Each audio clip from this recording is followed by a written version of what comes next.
Pemirsa, Pemprov DKI Jakarta hingga saat ini masih melanjutkan proyek pembebasan 118 bidang lahan di Sungai Ciliwung. Selain itu, Pemprov DKI juga berkolaborasi dengan Balai Besar Wilayah Sungai Ciliwung Cisadane, Kementerian PUPR untuk proyek tersebut. Dan untuk mengetahui informasi selengkapnya, kita bergabung dengan reporter Putri Amanda dan juru kamera Yusuf Fajar. Amanda, bagaimana progres pembebasan 118 bidang lahan di Sungai Ciliwung hingga saat ini?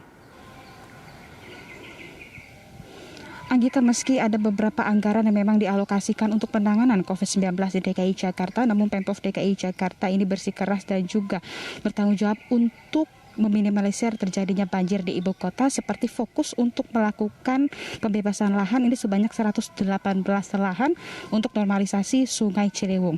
Di mana kalau untuk saat ini di tempat kami melaporkan salah satu pembebasan lahan yang ada di Jakarta Selatan, yakni di Pejaten Timur, ini pihak dari Wali Kota Jakarta Selatan yang juga bekerjasama dengan Pemprov DKI Jakarta telah melakukan pendataan dan juga melakukan penelitian terkait dengan berkas bangunan ataupun lahan yang dimiliki oleh warga setempat untuk normalisasi Sungai Ciliwung. Dan sejauh ini pula, Anggita, Pemprov DKI Jakarta juga berkolaborasi dengan pemerintah pusat. Dalam hal ini adalah Balai Besar Wilayah Sungai Ciliwung Cisadane dengan Kementerian PUPR, Pekerjaan Umum Perumahan Rakyat untuk dari proyek tersebut. Dan pemerintah daerah yang juga bertugas untuk melakukan pembebasan lahan selain di wilayah Pejaten Timur, ini ada juga di Kelurahan Tanjung Barat, Cililitan dan juga Balai Kambang. Selain itu, tugas dari Balai Besar Wilayah Sungai Ciliwung Cisadane fokus dalam pengerjaan secara fisik ataupun melakukan pengerukan endapan lumpur dan juga memasangkan sheet pile ini di pinggir-pinggir sungai.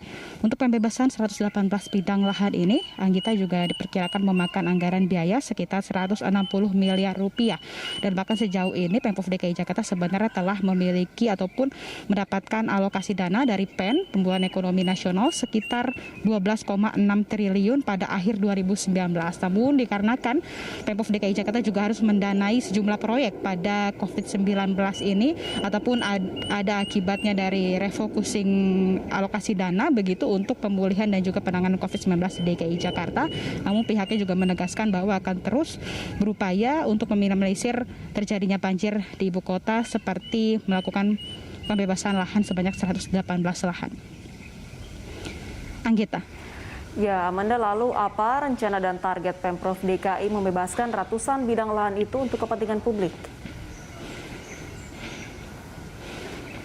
Anggita, ditargetkan untuk pembebasan 118 lahan ini dapat rampung pada Desember 2021 ini, dan tentunya dilakukan pembebasan lahan ini nantinya untuk meminimalisir terjadinya banjir dan juga untuk dipasangi ataupun dibuat jalur hijau di sekitaran Sungai Ciliwung. Dan tadi kami juga mendapatkan informasi langsung dari warga, Anggita, yang juga menyatakan bahwa sejauh ini memang Pemprov DKI Jakarta telah melakukan pendataan terkait dengan bangunan-bangunan milik warga. Warga juga mengaku sebenarnya ada beberapa lahan yang milik Kementerian Perindustrian dan bahkan mereka tidak memiliki sertifikat rumah begitu.